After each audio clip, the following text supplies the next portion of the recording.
Hello gamers, and welcome back to Solo Spelunking.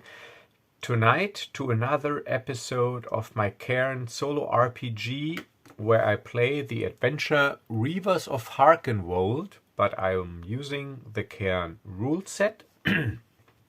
And last session my hero Vincent de Vega, adventurer, scoundrel and rogue, he was heading down south from the village of Albridge. Let me show you on the map.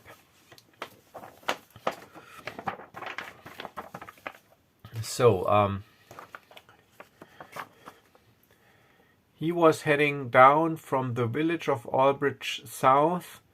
He wanted to avoid the roads, and he was headed for the Woodsinger camp, the camp of the Woodsinger elves, and he was tasked with the mission or quest to recruit the Woodsinger elves as allies to the cause of the rebellion against the Iron Circle. However, on his way, he came across an Iron Circle camp where a patrol consisting of 4 Iron Circle soldiers made camp, and they spotted him.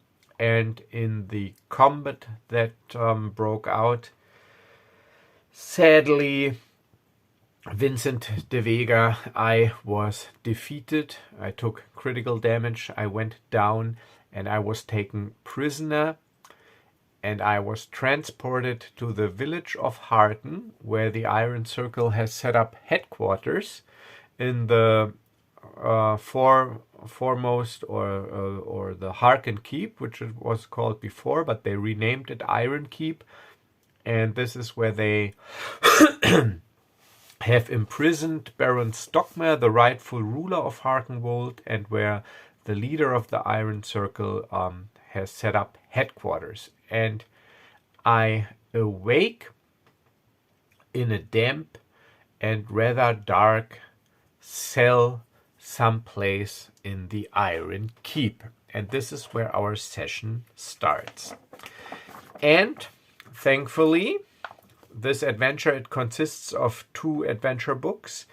And in the second adventure book, the Iron Keep is detailed after the Battle of Harken. So this is the Iron Keep, and it has a first floor, which is essentially the ground floor, and a second floor and a small third floor. It does not have a basement.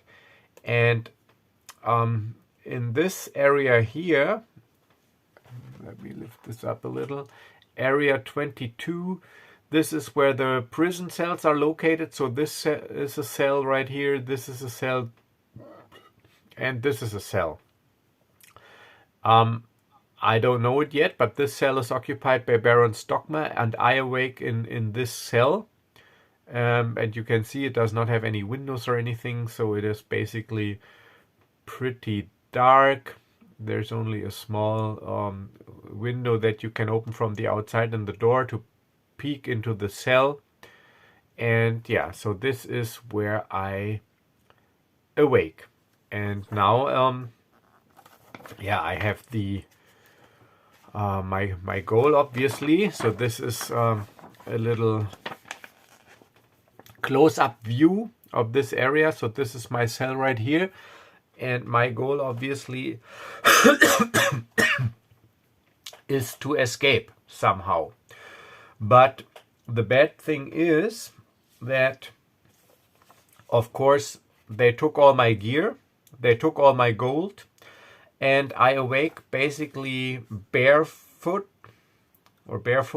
with bare feet. I don't have anything. I just have my pants on and a shirt, and this is it. So no armor, obviously, no adventurer's belt, no weapons, no nothing. But they tended to my wounds so that I'm not in danger of dying. So we can ignore this critical damage for now. So I'm at 7 strength from 9. So only a minor wound. I got a light concussion. and my hit protection, of course, has regenerated. It's back to 13, but as you can see, I have no damage reduction because I have no armor and I don't have anything. And now I got to figure out somehow how to get out of here. And for those of you who watched my how to get into solo gaming live stream, I have decided to use the tools that I introduced there, so that those of you interested in to see how these work can see it in practice. So I will use the Mighty D6 Oracle.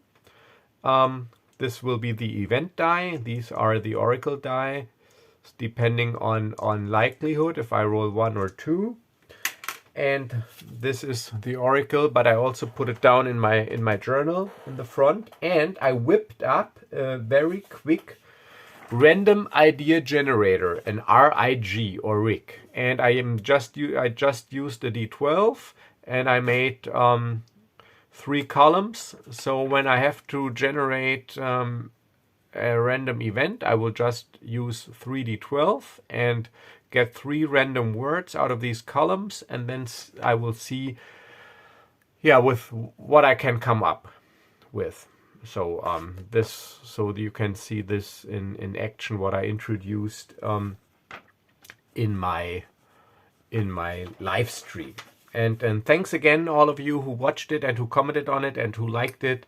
That was really fun to do and also fun to see, and also a little unusual because, you are talking in front of YouTube. I mean, I didn't have that many people watching, but you never know. Thankfully, I'm used to speaking in front of people because of my job, but it's still different if you do it in another language and on YouTube. But I enjoyed it, and depending on whether I find an interesting topic that I'm invested in, I will probably do a live stream again about something. So, but now back to the game. So how do I get out of here now? So the first thing, of course, so I don't have anything, like I said. So the first thing I want to know, of course, is, let's rewind a little. So as I'm thrown in the cell, and I prepared it here on my nice little acrylic sheet map. So this is me. Even though I don't have my gear, I'm still using my pawn that I got used to. And I'm thrown in by these are Iron Circle guards now. I got them from my advent calendar. So one is holding a position here. One is sitting at the table, and this will be the guard leader, but he's not present yet. So they throw me in, and while they throw me in, they tell me, enjoy the night while you can. Tomorrow it'll get ugly for you. There's lots of torturing to do. We will get your tongue loose. You will talk to us. You will see. Nazem Redthorn, he's got a way with people. Ha ha ha. So enjoy your last night and think about what lies ahead. Ha ha. Have fun. And then he shuts the door and the little window, and they basically leave me to my fate. So, so they go back at the table. This guy, he leaves, but I can't see it. And now I'm in my cell.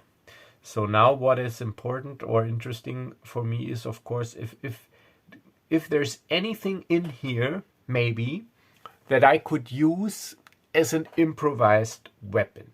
Maybe a bucket for my bodily needs that I could use, or a stool, a small little stool where I could maybe use a leg as a club, to improvise a club, or maybe a loose stone that I can use to hit people with. Anything that might be or that could be weaponized. So this is what I'm asking the Mighty D6 Oracle, and I'm just giving it 50-50 odds because so normal odds, so no likelihood modifier, because of course they would pay close attention to not leave anything in there that someone could use as a weapon, but otherwise a thing like a bucket or a stool is not that uncommon in a cell. Maybe at least a bucket where you can pee into or do whatever. So so I'm not modifying the odds. I will just use 1d6, and I will ask the almighty d6 oracle, and let's see what we get. And the white die is the oracle die. Oh, it's a 6! Ha ha ha! It is a 6. Damn. So a 6 is yes and. So it's a yes, and the and strengthen the result somehow. And the event die only matters if it shows a 1. So it doesn't matter if I roll doubles.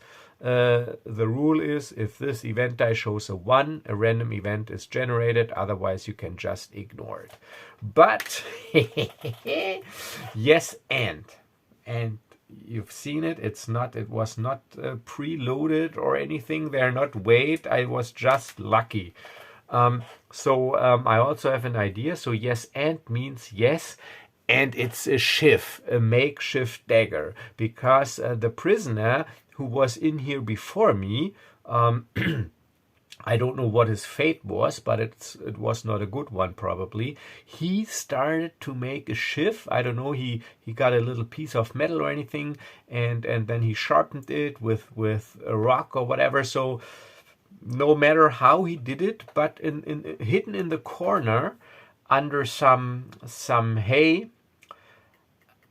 I find indeed a rudely crafted metal shiv. So a makeshift dagger, knife kind of weapon. All right, so a wicked smile forms on my face. So now I need or I want to wait a little, because they told me it'll be my last night. So I'm assuming it is nighttime, and I figure the castle is less busy during the nighttime, but I have no sense of time or anything. So I don't know exactly what time it is or how long do I need to wait, but I figure I wait a couple not a couple hours, but a couple of moments, maybe up to an hour. I mean, it's hard to tell because I also don't have a watch, obviously, and can see the sun. But what I will do is I will stay close to the door and listen and see if I can hear noises. Let me get a drink here real quick. Of course, non-alcoholic. Yeah, and I'm listening. So I do not have perception as a skill. So I will make a willpower save to see if I can make out anything about the activity in the castle. Or let me get this here so that you can see it better.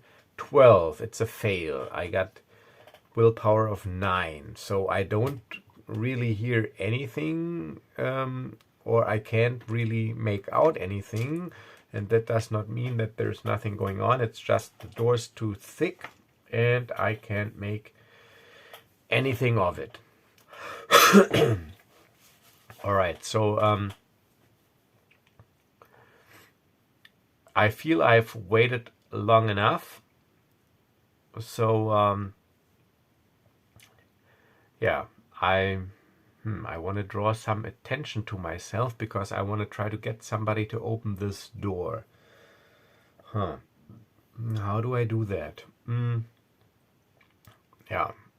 I think I will just first try to knock on this door, to knock against it, not too loud, because I don't want to spook the castle, but I start bum bum bum bum, hammering against the door, bum bum bum bum, bum bum bum bum, to see if one of the guards, or if there's a guard, and maybe walks up and wants to see what's going on. And yeah. So I will again ask the almighty D6 Oracle, but this time I think it is likely that someone, a guard, reacts to the noise. Because of course I know that they are present because I know the map, but and maybe they wanna be left alone. So it is likely, so I'm using the higher of the results. Alright, and it's a 6. Alright, so a 6 is again a yes and. So this means yes, somebody is coming, and he also opens the door directly because he's really annoyed. So again, no random event because no one, and I'm using the highest value because I think it is likely. So it's a yes and. So yes, a guard will react and he will open the door immediately because he's really pissed. All right, so a guard walks up. Oh, come on, they gotta be kidding me. All right, so he walks up and he opens the door. And the door opens to the inside so that the prisoners from inside can't like push against the door and shove it. So it opens to the inside. So it opens, I take a step back, and so he wants to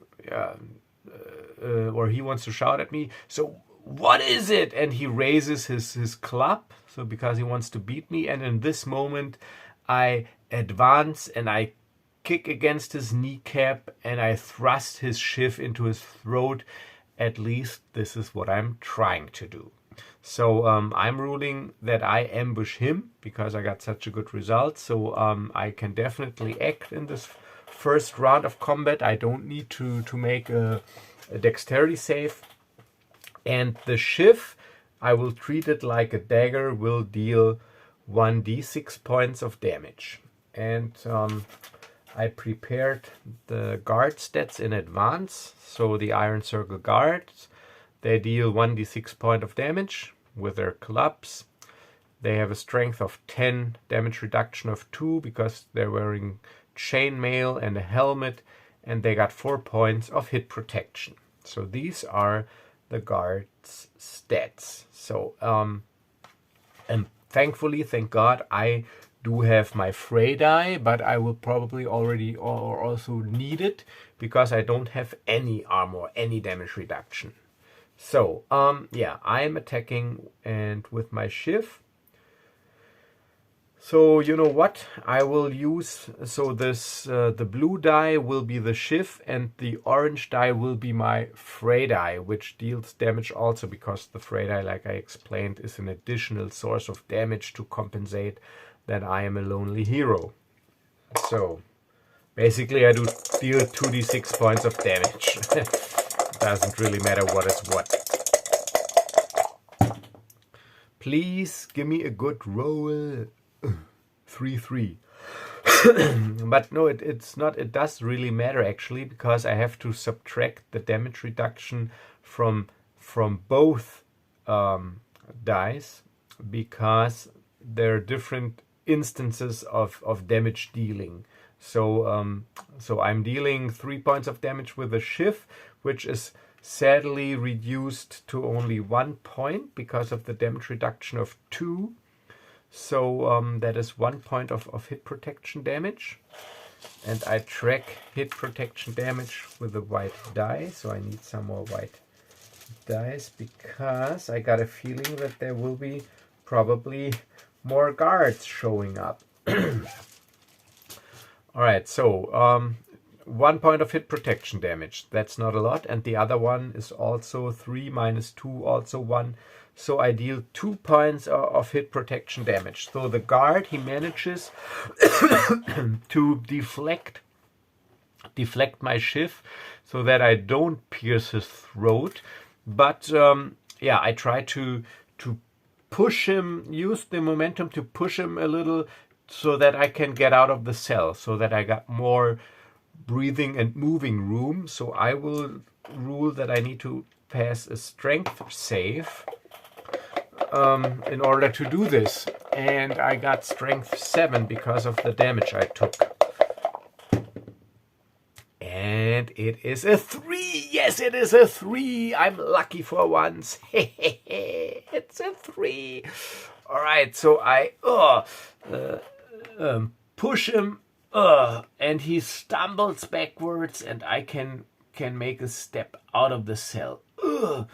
But of course, at this moment, the other guard, he jumps up. All right, so that was my turn, and now it's the guard's turn. So this guard, he will attack, but this guard also. So I gotta move him first because of the Cairn multiple attacker rules. So he charges up 1, 2. So he makes it. He can move 8. All right. So yeah. All right. So you got to go around the table. 1, 2, 3, 4, 5, 6, 7, 8. But he can still reach me. So he even, because he's got to go around this table, or if he wants to jump over him, it'll be difficult terrain. Counts double, but never mind. He makes it. So he charges at me, and this guy, he is also getting ready to attack. So now these two, they will attack. So I will roll 2d6 and use the higher result. And they also use these red d6s. You can never have too many d6s. And they're in a convenient size also. Not too small, not too big. Alright, and it's a 4. And I do not have any damage reduction, but thankfully my hit protection is back to 13, but it'll also go down quick. So I really need to kill these guys quickly. So alright, so 13, what did I say? 4. So I'm at 9 hit protection. Okay. So now it's my turn again. I concentrate on the wounded, or he's not wounded because it's only hit protection damage. I concentrate on the guy that I already attacked. I'm using no, I'm doing it separately, because maybe if I'm lucky and I knock him out, if I roll a 6, so first I attack him with my shiv. Please, give me a 6. It's a 3, damn. Alright, 3 is reduced to 1, so another point of hit protection damage. So he's at 3 hit protection damage out of 4, so he's still got hit protection left, but I get to use my Frey die. And hopefully I can force a critical damage save. That would be really important.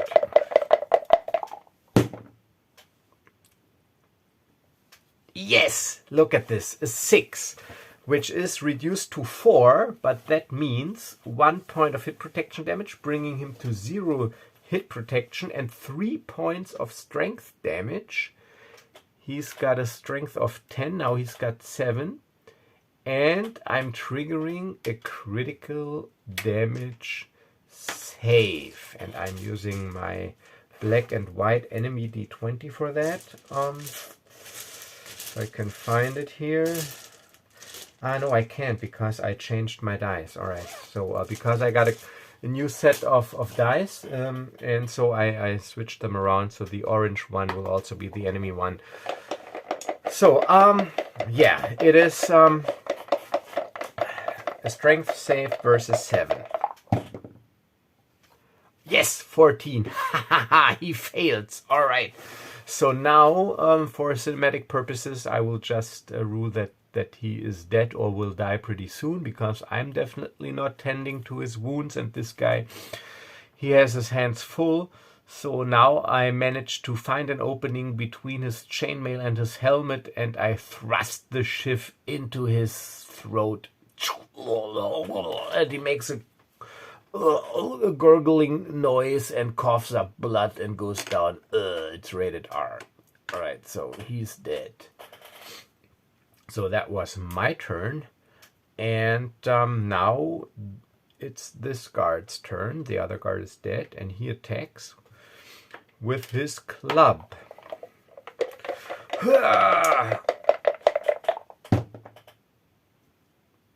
For 4 points, which is reduced by nothing.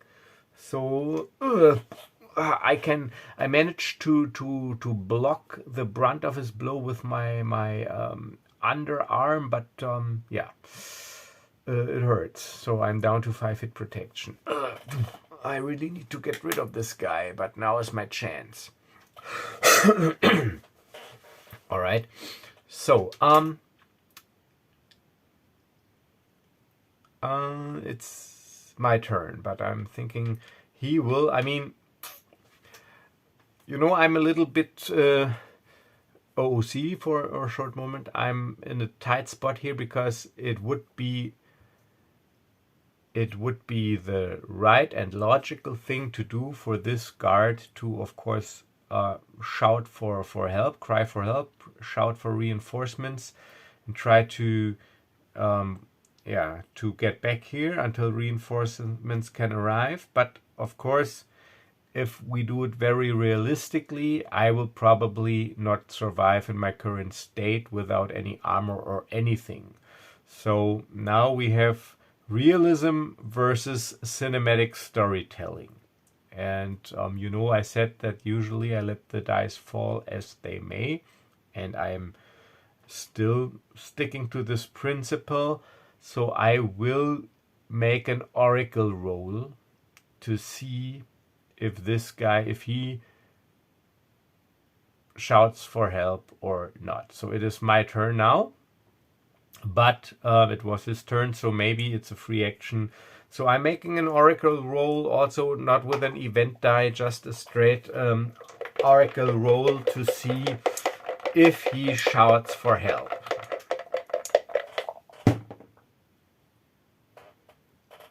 4.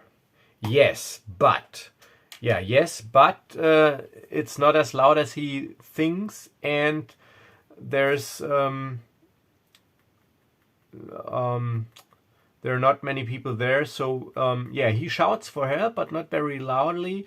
So I will make another roll to see if somebody hears it. So if it would be a yes or a yes and, that would be, it's loud enough, and of course it's heard, and people are rushing to the battle. But since it's only a yes but, I'll give it another roll if anybody hears it. 5, yes, all right. So even though it was a very not that loud call for help, it is heard, and there will be somebody coming, but also not right away. So now maybe I'm lucky and am able to put on some armor first from these guys. So but it's my turn.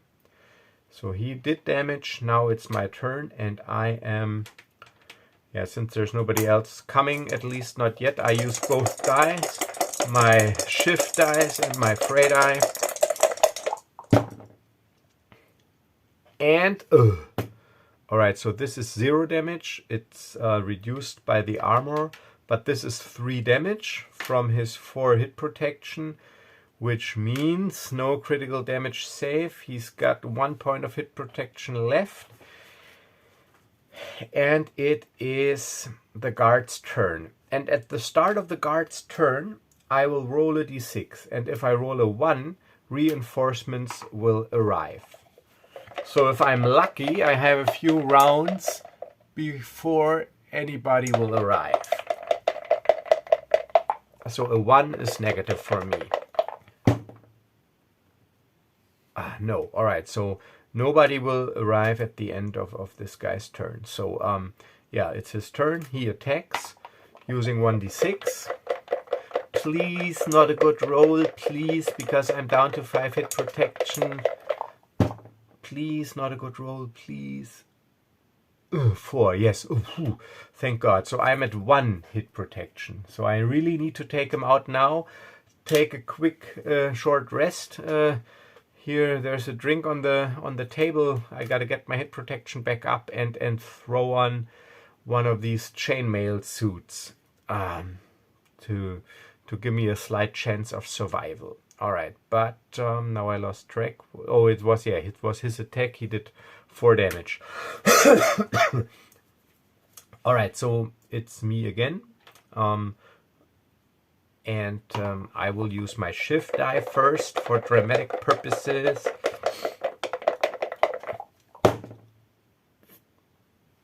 A 1, which means 0 damage because of his armor. So now my fray die.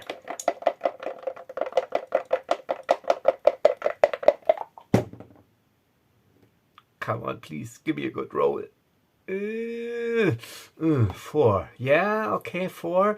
That's 2. That's the last point of hit protection and 1 point of critical damage. But what matters is that this triggers a critical damage save. And now he's down to strength 9 because I got strength 10, average strength. Everybody is a bear.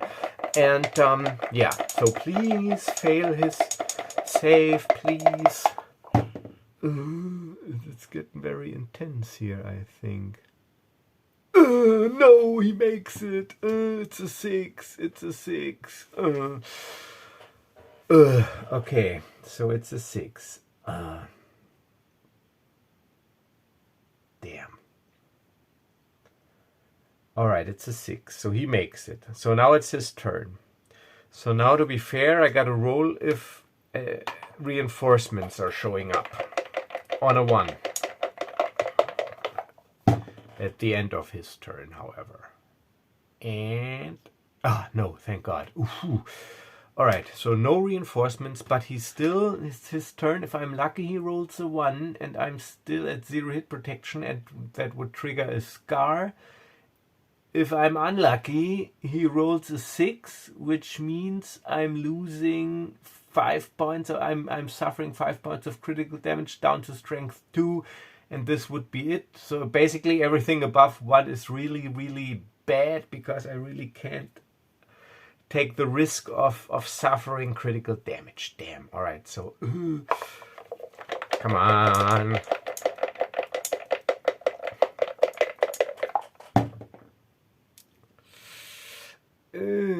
Please.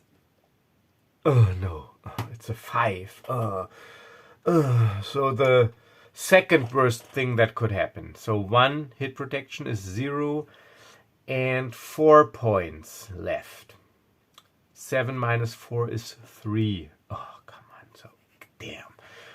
Alright, so I used my fate point already. I'm at 3. I don't want to die.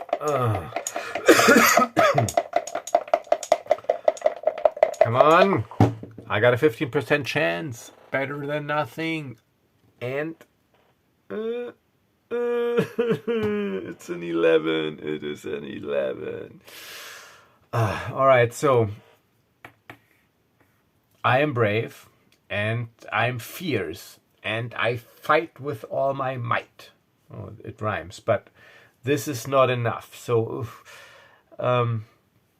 yeah. So this guy now, he even though he's wounded too, so he is bleeding. I wounded him with my shift, but he makes a sidestep, and yeah, I stumble this way, and with full force, he's got like a hard wooden club, and with all his might and force, he smashes this club against the back of my skull. And I hear the skull crack. And I immediately go down and I'm out. Alright. Alright, so, damn. I mean, if I would have managed to get this guy down, alright, I would have had time to throw on a chain shirt. It's pretty quick to throw on, and I would have just ruled that I regain all my hit protection to keep it cinematic. But I want to be fair and honest. I mean, this is it now. I mean, it's over. I mean, they will take my shift now. They will make sure that there's nothing in my cell at all that could help me. And I mean, I'm at 3 strength. And yes, they might want to torture me to get some stuff out of me, but I mean, they don't want to go through more trouble than it's really worth. I mean, they could also hang me from the Iron Keep as an example and as a deterrent and a scare to all possible rebel ambitions. So, I mean, if you ask me, this is it. I'm done. I'm dead. I'm either dying because they will not tend to me, or they will bind me and they will treat me in a way that this does not happen again. I mean, I killed one of their guards, so I mean, if I would be Nazem Redthorn, Vincent de Vega, he wouldn't do anything at all, heroism or not. So, as sad as this is, because this is the second series where my hero dies, Star Wars, Galen Ryder, he died, Vincent died. However, if I play solo without the camera, this happens a lot to me too, that a lot of my characters die usually. If you look through my journals, there are a lot of paragraphs that end with "it's getting dark, game over," and because I got blown out of the sky or killed or eaten or whatever. And I mean, if you really play old school, character lethality is really a thing. And yeah, so long story short, that's the end of my Cairn solo RPG series. We will not discover what happens to the rebellion, if they are successful or not, or if they suffer a horrible death at the hands of the Iron Circle. We will not know. My closing thoughts are that I really, really like this system. I mean, I probably, I think for a long-term campaign or if solo, the thing with the fate point and D8 for hit protection is necessary. I think Cairn played as written, if you really don't make any modifiers and you roll 1d6 hit protection and you maybe end up with 3 hit protection or so, I think it will be a pretty lethal game. But I really like it. I really like that every combat round basically changes the situation, because there's always something happening, there's always damage, and it's always intense. And I like the inventory slot management system, and yeah, the advancement with the scars, even though more in the heroic version that I used. So really, really nice system. I'm not really happy with having only like one mental stat as a catch-all for everything. But I mean, to use Cairn with the 6 standard abilities is a hack. I think that you don't really have to think about it. That will not unbalance anything. So you could just use Cairn with the classic 6 abilities instead of 3, because I'm like, if I want to talk to somebody, I'd rather like to roll charisma instead of willpower. If I try to spot something, I like to roll wisdom instead of just willpower. And if I try to remember something or understand a language or whatever, I'd like to use intelligence. So just using willpower for everything for me seems too much of an abbreviation. It's the same with Microlight 20. It also has only strength, dexterity, and mind. And the common house rule is to divide mind into intelligence and charisma. So you could just get rid of wisdom. So maybe this is something that you have strength, dexterity, intelligence, and charisma, 4 abilities instead of 3. But it'll not change the system. You can still roll them with 3d6, have your hit protection. So yeah, Cairn is a system I really like. I really like the mechanics. All right, so you got to be fair. It's actually the first one who came up with it, I think, is then Into the Odd, because this is what Cairn is based off. But Into the Odd does not have, as I have been told, this they don't have an inventory slot system. It's like you have 2 bulky items, and if you have more bulky items, your protection is 0. And I think also if you're attacked by multiple attackers, they all deal damage. You do not use the highest die. So this was only then implemented, I think, in Electric Bastion Land and of course in Cairn. And I think this is a good rule, because if you roll direct damage, there's no way you will survive if you're outnumbered. And if you die every combat, that's also not fun. So these are just my thoughts. Please let me know what you think in the comments. And yeah, I'm very, very happy that a lot of you did subscribe to my channel. I'm over 250 subscribers. But of course, you can never have too many or too much subscribers. So please, if you like my content, if you enjoy what I'm doing, just hit that subscribe button. It's only a click. It costs you nothing. It brightens my day. And then whenever I get up in the morning and I got like 5, 6, 10 subscribers more, I'm really happy. So please, if you like what I'm doing, please do subscribe. And yeah, stay tuned, because I'm also planning to get in another session of my Flan city-based urban adventure using 5th edition D&D and the Scarlet Heroes rules. So this will be it for tonight. I hope you had fun. I hope you enjoyed the series, even though Vincent de Vega is dead. And yeah, so stay safe, stay healthy, have a nice weekend, and I'll see you in the next video. Bye bye.